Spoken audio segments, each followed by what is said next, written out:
It's the end of the world as we know it. I'm the... Hey guys, MasakoX here, and welcome to this, the final super detailed of Dragon Ball Super. So you managed to make it through Dragon Ball Super. Well, what do you do next?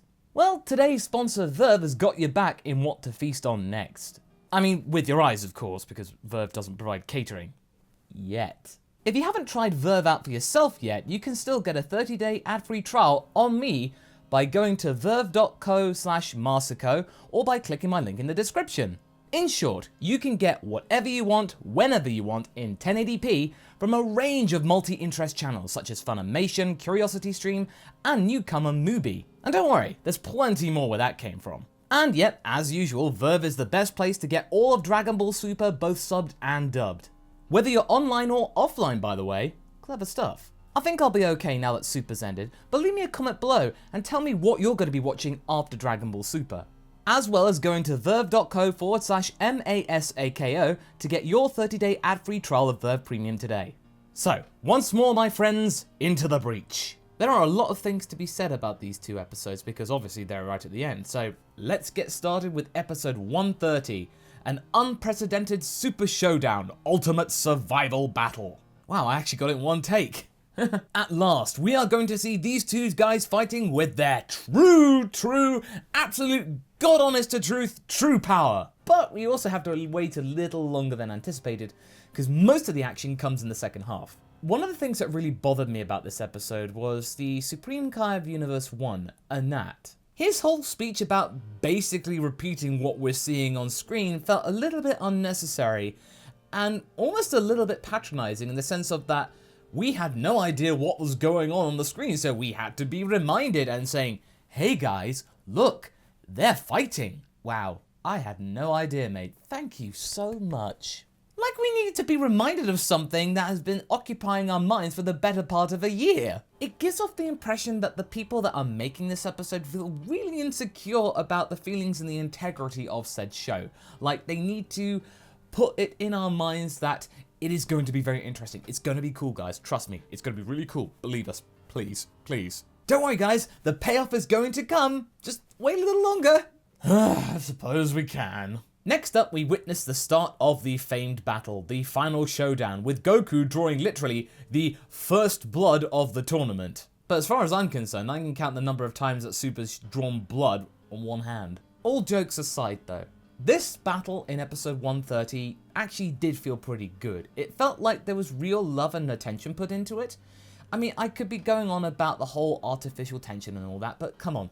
The way this is presented is pretty good. Because in episode 129, the animation felt like they were using Ultra Instinct as a get-out clause in order to not animate certain things. In 130, though, there was a lot more polish put to it. Like, you saw this mastered Ultra Instinct actually doing its thing instead of just going, zoom, this guy's really fast, so we don't have to draw something. It feels kind of dynamic, and it gets even more dynamic when we get to the second half. And believe me, more dynamism is something that this spat really needs. It's become a saga of a spat.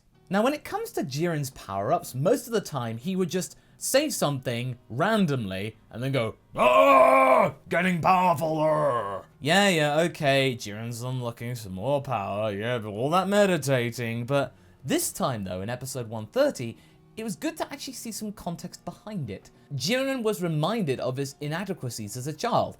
This sparked him using his true, absolute, alternative Ultra Instinct powers being released before us. In fact, if you were to put a theme on episode 130, you could almost say that this was all based around the theme of reflection. Jiren is reflecting about his past and that he needs to do better in order to actually honor his childhood self. And also, we've noticed a complete role reversal. Now that Jiren's kind of opened up to Goku a little more, he's become the more talkative competitor in this two-man duel. Now okay, let's go back to Goku for the moment. The whole thing about Ultra Instinct being powered by the power of friendship, that whole thing, I don't know, it feels a little bit weird to me. Now I don't want to say that Goku doesn't have friends or doesn't value his friends or trust them, of course he does. In fact, if you really want to argue about it, you could say that in some situations that Goku puts too much faith in them. For example, Back in the days when Frieza and King Cole came to Earth, Goku could have easily just used instant transmission to stop Frieza and King Cole, but it was like, I thought you guys were fine, so I didn't think I needed to help. Luckily in that situation it paid off, but still. The problem that I have with using this for Ultra Instinct is that Goku is sometimes a bit of a loose cannon. Sometimes he really relies upon his friends, but then sometimes he can just say, I'm good with myself. As a result, sometimes he can be really good in saving the world, but then sometimes he can easily jeopardize it, like the whole thing that actually brought this whole arc into existence. I think Goku hasn't learned a single thing throughout this entire arc. He's the same guy he was when he came in. And all this arc has actually done for the character is to glorify him even more and to demonize Jiren. This does lead into probably one of the best action sequences in the entire series, not just the arc. You cannot deny that the sequence towards the end that Naotoshi Shida controlled, man, that was good. But like I've said before about demonizing characters when they don't need to be, Dragon Ball needs to do that, and in this place they found Jiren. Jiren had to be the foil to Goku. Goku, oh, he's the good guy and stuff, and someone has to be the baddie. Okay, yeah, they eventually become the goodie, but at this point, Jiren was the only person that could fit the mold. And that whole attacking the stand shtick just to try and prove a point to Goku, that's a big signifier of, grr, I am meanie. Surprise or not, it just felt very sudden. Kids deserve to be treated with respect, not to be treated like idiots. Even in this show, we can still talk about the morals and ethics and the dichotomy between having the sense of duty and a sense of fun, or to figure out different levels of how to deal with character trauma. What we got though felt really shoehorned in and just not authentic at all. So really, Goku is just fighting for himself. He is pushing new limits to become stronger. It's one of his major character traits, and it's not a laudable one by any means. And fighting for others, that was never his main motivation. At best, fighting for his friends was a byproduct, so that means he could fight more people, so that means he could get stronger, so hey, he'll roll with it. Either way, Goku's friendship boost is enough to beat Jiren. And what I found particularly interesting is that ball of light that Goku's about to shoot at Jiren looks eerily familiar to a certain scene back in Dragon Ball Z. You know the one, when Goku's about to spare a cup of energy towards old Freezy Pup? I can imagine people across the world going, no Goku, don't you dare, don't you dare! However, I think that was a total red herring that Toei put in just to kind of throw us off. Ultimately, it went nowhere, of course, because Goku didn't share the energy with Jiren, but in a way, you could think about it as trying to show Jiren the power of trust. But we will never know for sure, because right at that moment, Goku's hit with a bout of Deus Ex Machina, and it looks like it really hurt. At the same time though, it was a real turning point, because after being completely vilified, Jiren could now actually be, in the audience eyes, treated with some kind of empathy. At that moment, he could have easily tossed Goku out of the ring, but he hesitated there for a second. He had a strong moral code. He did not want the fight that he'd absolutely been driven to the brink of to end in this way. It just didn't feel right. And I think the audience really got behind him for it. And that led to yet another Deus Ex Machina. In fact, two of them, because we saw both Frieza and Android 17 get up seemingly okay, despite dealing with massive injuries and the fact that we thought 17 had self-destructed himself. No, he was absolutely fine. He just went like, that was a doozy. At this point, it looks like someone other than Goku is going to be fighting for the likes of Universe 7.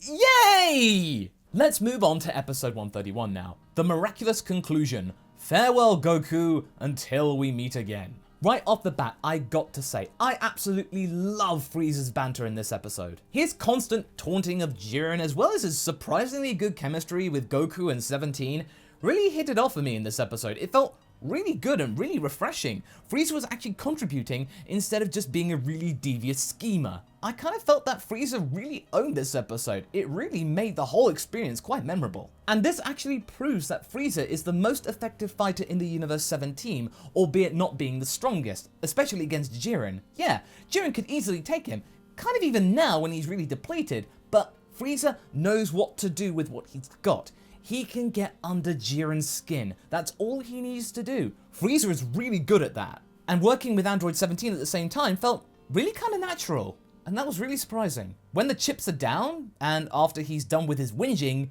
Frieza can be a good team player. Then we got to talk about Toppo's pep talk, which, albeit feeling a little bit hackneyed and cliche, it did feel right for that moment. It was the moment that Jiren realized that he could open up to people, and this whole uncaring thing that he'd been doing for the longest time, he doesn't need to do that anymore. And oh look, it's Goku again with the whole Deus Ex Machina thing, and you know what? Honestly, at this point, I don't really mind. Well, why is that, Masako? Why are you being so forgiving? Well, this whole thing leads to probably one of the best tag team moments in the entire series. We've been seeing some really good stuff in the last couple of episodes, and this next bit just takes the biscuit. The banter between Goku, Frieza, and 17 is perfect. The animation is stellar. It all feels really natural. It flows brilliantly. The direction is fantastic. It all comes together in a brilliant package to really send off the series. And it just shows how far this show's come, despite really being against the wall in terms of time. Combining the powers of two once mortal enemies in this way is just, oh, it was really good. But the problems that I have with this episode started to arise in the second half. And I think we all knew that that would happen, because given the amount of time they've got to wrap everything else up, like 10, 11, 12 minutes tops, it's gonna be really hard to do effectively. In a way, I think Toei was aware of this, so therefore, the next sequence, the whole wish upon Super Shenron, was really, really fast. We knew what it was gonna be, but we didn't know who it was gonna be from. We thought it was going to be Goku, or we thought it was going to be Frieza trying to pull a fast one, but no, it was Android 17, having a complete change of mood and going like, oh well, I better be a team player, I can wait for that cruise, oh well. And as for the whole thing about the Grand Priest going, oh, well, if you'd wished for something else, we'd have destroyed everything. I think that was his idea to do that, not the Zenos, because if that idea came from them, they'd be just going, but no, the Grand Priest is still the actual puppet master here. And while it was great to see 17 finally get the cruise that he wanted, that whole sequence still felt a little bit weird. FaceTiming the gang? Yeah, he looked somewhat happy. But one question I've got to have, where's his family in all of this? The best thing that they could have done with the limited amount of time they had would have to have 17 talking to them, and then his wife and children suddenly appear going, hey 17, why don't we go to the island there that we're going to? We're going to be really excited. Coming. And then we'd have gone like, whoa, we got to see the family. Oh, that would have been such a great payoff after hearing him talk about them for so long. And Goku seeing a picture. What? That was not fair. Come on, we deserved that, surely. What was kind of redeeming though was the whole Universal restoration sequence, with Universe 9 especially. We got some really cool shots to remind us of all the fighters that had gone before us. They didn't get forgotten, and we just thought, bravo guys, bravo. Good to see you guys. Glad to see that you're alive. And oh yeah, Toppo joking with Jiren now, more banter about him being a coward. That was a really nice touch. It was really humanizing the pair of them. Like, they could really become friends. And yeah, I may say that the second half had some problems, but you gotta admit, the dialogue in the second half, in fact the whole episode, was top notch. That is until we get to the whole Whis Ex Machina thing. I think it's quite safe to say that Whis in this aspect is like Superman. Whatever the writers want to do, and they can't think of a way to do it properly, just go boop. Oh yeah, you can do it. So Whis can bring back people from the dead. Right. It just felt so sudden, but I don't think they're gonna care because they can still use the excuse of, oh, Whis is being mysterious because we don't really know, nor will we ever do. It just felt out of place, but okay, given the whole situation of them not having enough time, fine, I'll take it. And if you talk to me about Goku saying to Vegeta that he doesn't know how to get to Ultra Instinct anymore, I would tell you that Goku would have been lying, but having actually witnessed that last scene and them talking, I'm not so sure. I genuinely think that Goku can't tap into Ultra Instinct anymore. So in a way, that would make that power-up pretty special and unique to Super, intrinsic to that sequence of a show. Good. I don't mind that. In summary, I think that episode 130 and 131 should have actually been the 1 hour special, not what we got with 109 and 110. If that were the case and we had 1 hour to play with, things would have been much better paced. Not only that, but a large part of episode 130, narratively speaking, felt a little bit useless, whereas 131 just jumped about from place to place in the second half. It was just like, oh man, you guys really needed more time, didn't you? The whole ending just felt like the ending to an arc rather than a series, and it really bolsters the evidence that Super's not done yet. We're going to be coming back. So if anyone's thinking that Super's going to be ending properly, no. We just gotta wait a bit. But okay, let's talk about something good. Frieza. I absolutely loved Frieza in episode 131. There are lots of risky things that could happen now he's actually back in the land of the living.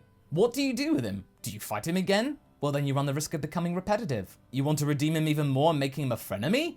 Well, you better make it a good story or else you're gonna really alienate a lot of fans of his. You need to give him more depth. You need to give us more information about him, make us more invested, give us an origin story. So that might be why we're gonna get the movie, so we find out the history of Frieza's people. That being said, I was thoroughly entertained by these 2 episodes. They did have their quirks and problems, sure, but I had fun. I had fun watching these 2 episodes, especially 131. Everything felt new. The animation, the direction, the dialogue, it all felt fresh and new and just, really nice package. It just makes me sad in a way, because I wish the whole series was like that. Like, they had the time to think things through, and they had every single talented person they had from the get-go, instead of just finding it out reactively. Toei should have been much more careful from the start, and here's hoping that a new series of Super, or whatever they're gonna call it, or maybe the movie, will have far better organization, which will lead to a much better product, because this franchise deserves it. But what did you guys think? Did you think Super stuck the landing? Do you think you'll remember this series in the years to come? Leave a comment below, and let's get this discussion going. Anyway, I hope you enjoyed this video. Until the next one, be sure to like and subscribe. Catch you later!